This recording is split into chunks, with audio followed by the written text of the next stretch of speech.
ఇంట వెలిగేటి దివ్వెలా శ్రీరస్తు చిరునవ్వులా మా కంట కురిసేను వెన్నెలా శుభమస్తులే చూపుగా పుట్టింటోళ్ళ పుణ్యాలన్నీ తోడు నీడగా అత్తింట్లోన స్వప్నాలెన్ను పండిపోగా వరాలిచ్చు ఈ దేవత వచ్చే ఆలుగా అమ్మగా అన్నిగా మా ఇంట వెలిగేటి దివ్వెలా శ్రీరస్తు చిరునవ్వులా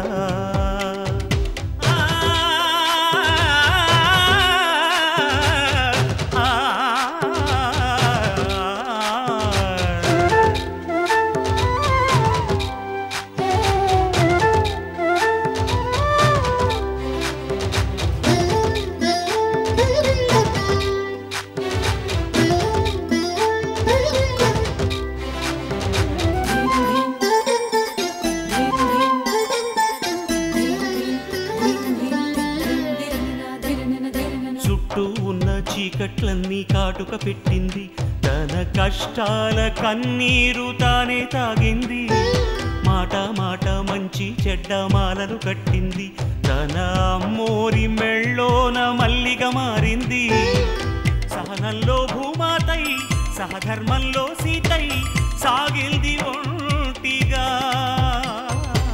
పగలంతా ఇల్లాలై పతి కోరే ప్రియురాలై పండింది జంటగా ఆ దేవతే మాకు ప్రేమాంకితం చేసేలి జీవితం ఎన్నడు మా ఇంట వెలిగేటి దివ్వెలా శ్రీరస్తు చిరునవ్వులా మా కంట కురిసేను వెన్నెలా శుభమస్తులే చూపుగా పుట్టింటోళ్ళ పుణ్యాలన్నీ తోడు నీడగా అత్తింట్లోన స్వప్నాలెన్నో పండిపోగా వరాలిచ్చు ఈ దేవత వచ్చే ఆలుగా అమ్మగా అన్నిగా మా ఇంట వెలిగేటి దివ్వెలా శ్రీరస్తు చిరునవ్వులా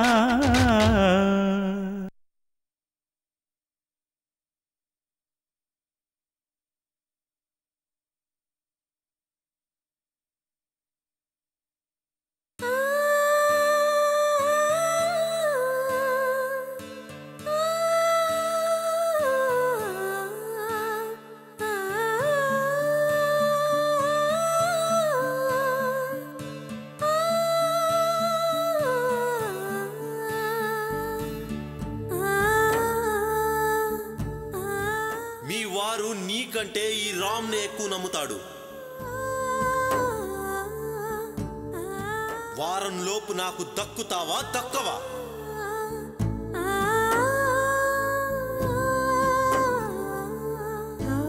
సో ఒక్కరోజు ఒకే ఒక్కరోజు నాకు సంతోషాన్ని పంచు ఆ తర్వాత నీ జీవితంలోకి ప్రవేశించను నువ్వు సుఖంగా సంతోషంగా బతకచ్చు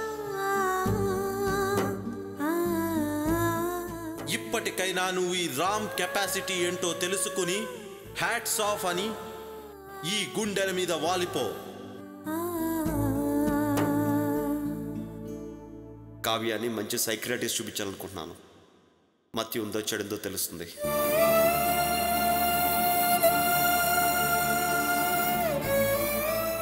నేను పిచ్చిదాన్నని కన్ఫర్మ్ చేసేసారా నాకు పిచ్చా ఎందుకు ఇలా నన్ను టెన్షన్ పెడుతున్నారు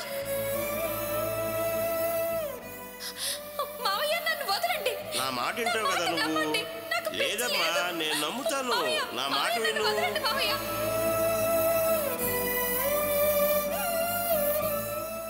ఒకే ఒక్కరోజు నా కోరిక ప్రకారం నడుచుకుంటే నీకు ఈ అవస్థలు ఉండేవి కాదు కదా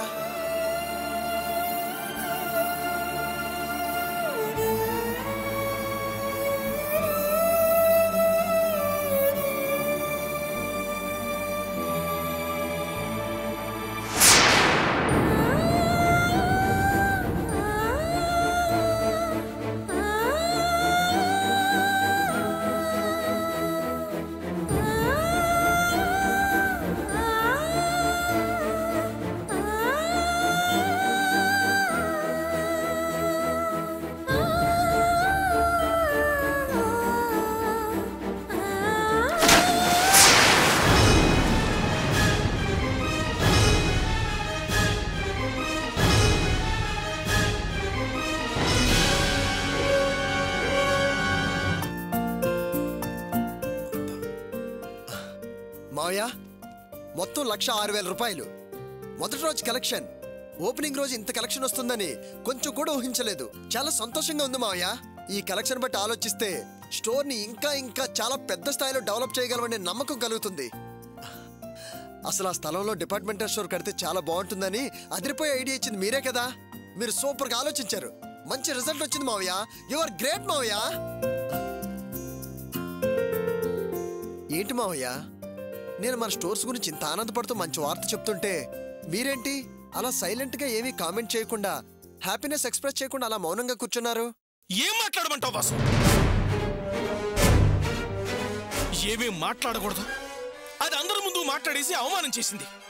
ఆ గోపిగాడిని ఓపెనింగ్ దగ్గరికి తీసుకొచ్చి ఓపెన్ గా అందరి ముందు అవమానం చేసింది. అది నా కళ్ళ ముందు కదలాడుతోంది. అవమానంతో గుండె మండిపోతోంది వాసు. ఆ అవమానాన్ని తట్టుకోలేకపోతున్నాను. ఇంకేం మాట్లాడమంటావు? రేవతి, రేవతి,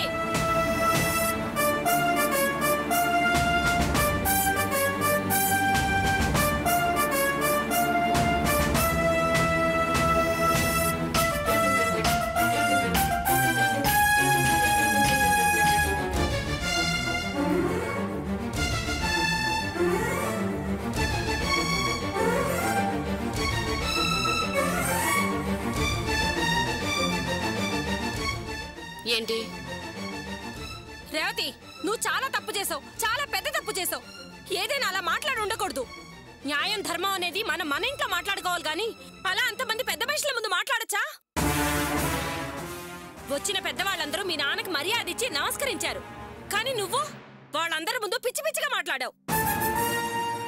అది మీ నాన్నకి ఎంత అవమానం ఆలోచించావా? అది అసలు పద్ధతిగా లేదమ్మా. ఏం అవమానం జరిగింది? ఏం అవమానం చేశాను నేను? అయినా నేను వీళ్ళనేం అనలేదు కదా. గోపి బావ మంచితనం గురించి చాలా గొప్పగా చెప్పాను. అది తప్ప? ఆ స్థలం ఆయన సొంతం, అది నిజమే కదా. అందులో అబద్ధం ఏముంది? అది అవమానం అనుకుంటే ఎలా వీళ్ళు? ఆయన్ని మోసం చేసి ఆ స్థలం రాయించుకున్నారని నేను పొరపాటును కూడా ఆ మాట చెప్పలేదు కదా. నేను ఆపమంటే అంతలో తాగావు, లేకపోతే అది చెప్పేదానివే. అవును, చెప్పేదాన్ని. నేను అలాగే చెప్తాను. అయినా నేను నిజం చెప్తే మీకెందుకంత ఒళ్ళు మండుతుంది? చూడండి, ఆయన్ని మోసం చేసిన పాపం మిమ్మల్ని వెంటాడి తీరుతుంది. ఆ ఉసురు ఊరికే పోదు. నీ మెళ్ళో ఈ తాళి లేకుండా ఉంటే ఈ పాటికి నరికి పోగులు పెట్టేస్తుండేవాడిని. స్టోర్ ఓపెన్ చేసావు, సంతోషం లేకుండా చేసావు కదే. పరువు ప్రతిష్టలు మంట కలిపేశావు. అవమానాలు పాలు చేసావు కదే నిన్ను. చూడండి, ఇది కేవలం ఆరంభం మాత్రమే. ఈ రోజు కేవలం పరువు ప్రతిష్టలు మాత్రమే పోయాయి. రేపు మీరు చేసిన పాపం మీకు మనశ్శాంతి లేకుండా చేస్తుంది. కుళ్ళి కుళ్ళి మీరు ఏడ్చే రోజు త్వరలోనే వస్తుంది. ఒక ఆడపిల్ల మీద చేయి చేసుకోవడం పెద్ద గొప్పతనం అనుకోకండి. చూసావా చూసావా, అది కన్న వాళ్ళను శపించే స్థాయి కలిగిపోయింది. అది ఎంత పగలబట్టి మాట్లాడుతుందో చూడది.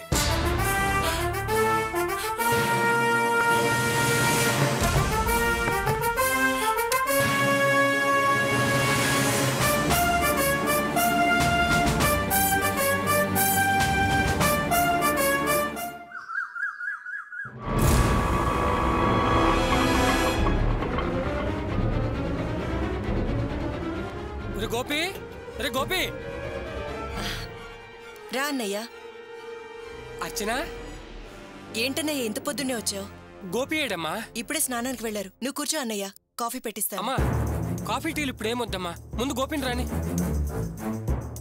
బావా, రే గోపి, ఏంట్రా కంగారు పడుతున్నావు? ఏమైంది? ఏం లేదురా, చిన్న యాక్సిడెంట్. మనం అర్జెంట్ గా వెళ్ళాలరా. యాక్సిడెంటా? ఎవరికన్నా యాక్సిడెంట్? ఏం లేదమ్మా, అదే స్టాండ్ లో నాతో పడుతుంటాడే నా ఫ్రెండ్ కమ్మా. అయ్యో. ఒరే బావా, నువ్వు పదరా ముందు. స్టాండ్ లో ఎవరికి రా? అరే అవన్నీ తర్వాత చెప్తాను రా, ముందు నువ్వు బయటికి రారా. ఉండు, బట్టలు వేసుకొస్తాను. అలాగే.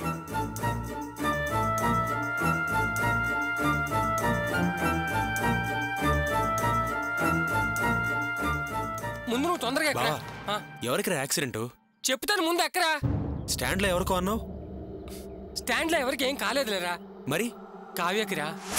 కావ్యక?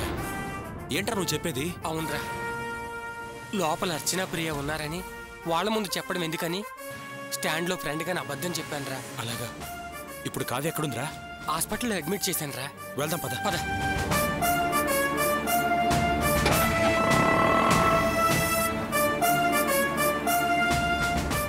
ఎటెళ్ళాలరా? ఇటేరా, పదరా. అరవకమ్మా, అలా ఫోన్ చేయకూడదు. చెప్తుంది నీకే. నేను చెప్పేది వినమ్మా. అలా అరవకూడదు. కావ్య! బావా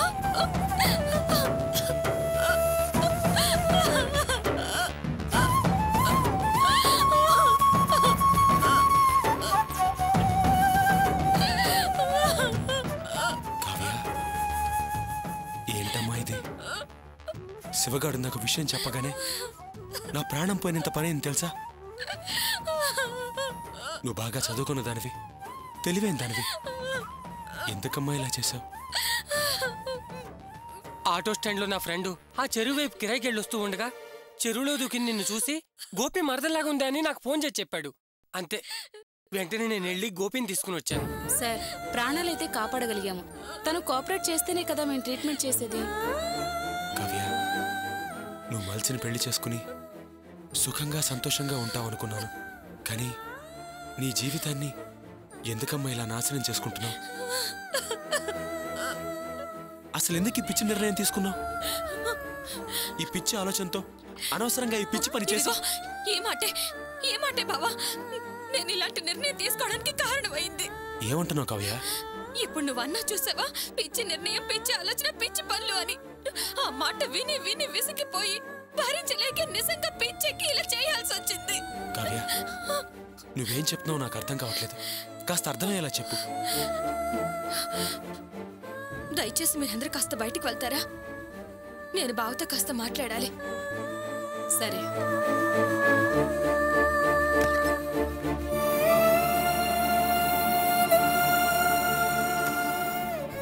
ఇప్పుడు చెప్పమ్మా కావ్య, నిన్న అసలు ఎవరు పిచ్చిదానివన్నారు?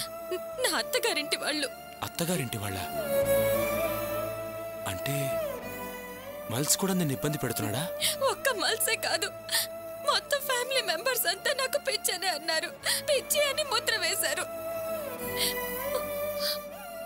చివరికి నన్ను గదిలో వేసి బంధించే పరిస్థితికి వచ్చారు. నన్ను చూసి భయపడి పారిపోయేలా చేసి నేను భయపడిపోయేలా చేశారు.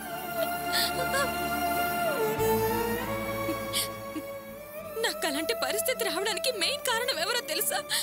ఆ దొంగ రాస్కల్ రామ్ గాడే. ఏంటి కావ్య? రామా? వాడు ఇంకా ఇబ్బంది పెడుతున్నాడా?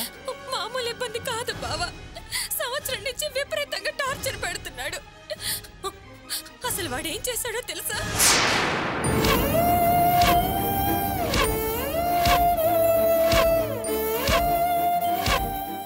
అది బావ జరిగింది.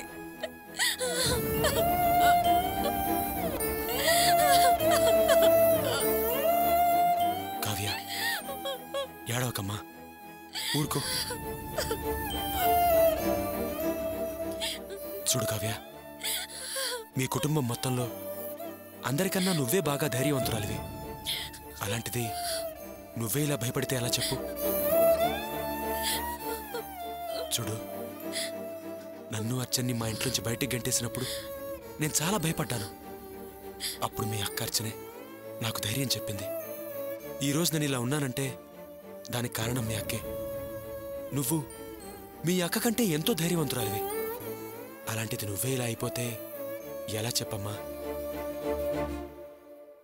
అయినా ఆ రామ్ విషయంలో ప్రాబ్లం వస్తే ఇంతకుముందు ఒకసారి నేనే ఆ విషయం చూసుకున్నాను కదా. నాతో ఒక మాట చెప్పుండొచ్చు కదమ్మా. నేనేదో ఒకటి చేసి ఆ విధవను మళ్ళీ పోలీసులకు అప్పగించేవాణ్ణి కదా. మీతో ఎలా చెప్పమంటారు బావా? మీ పరిస్థితులన్నీ నేను చూస్తున్నాను కదా. సమస్యల మీద సమస్యలతో మీరే సతమతం అవుతున్నారు. మళ్ళీ నా విషయం చెప్పి మిమ్మల్ని ఇబ్బంది పెట్టడం ఇష్టం లేక ఈ విషయం చెప్పలేదు. అదే కాక మల్స్కి నా మీద ఉన్న కోపం వాడికి తెలుసు. దాన్ని అడ్డం పెట్టుకుని గొడవ ఇంకా పెద్దది చేస్తాడు. ఇంకా మన మధ్య పగలు పెరగడం ఎందుకని నేను చెప్పలేదు. సర్లేమ్మా, నువ్వింక భయపడకు. ఈ విషయం గురించి ఎక్కువ ఆలోచించొద్దు. ముందు డాక్టర్ గారికి కోఆపరేట్ చేయి. ఆ రామ్ గార్డ్ సంగతి నేను చూసుకుంటాను. నేను వస్తాను, నువ్వు జాగ్రత్త. బావా అలాగే.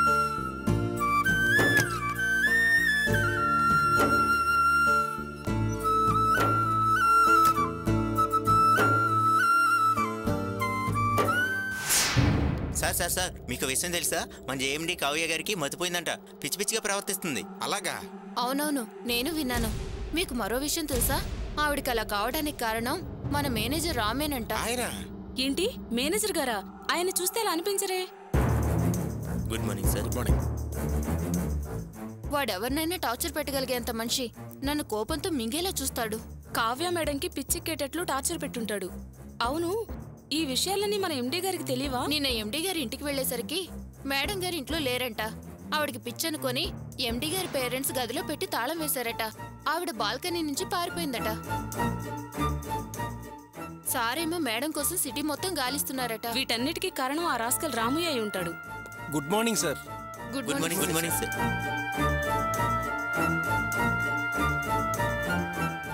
ఒకసారి నా క్యాబిన్కి రండి. Yes sir.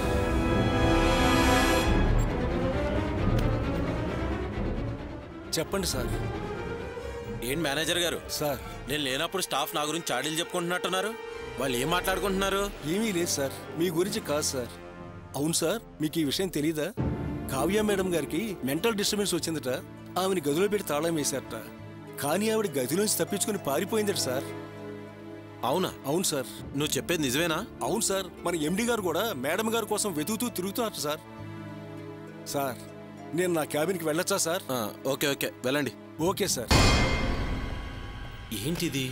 నా స్కెచ్కు భయపడి కావ్య నాకు సరెండర్ అయిపోయి సర్వసుఖాలు పంచుతుందనుకుంటే ఏంటి స్టోరీ ఇలా రివర్స్ అయింది?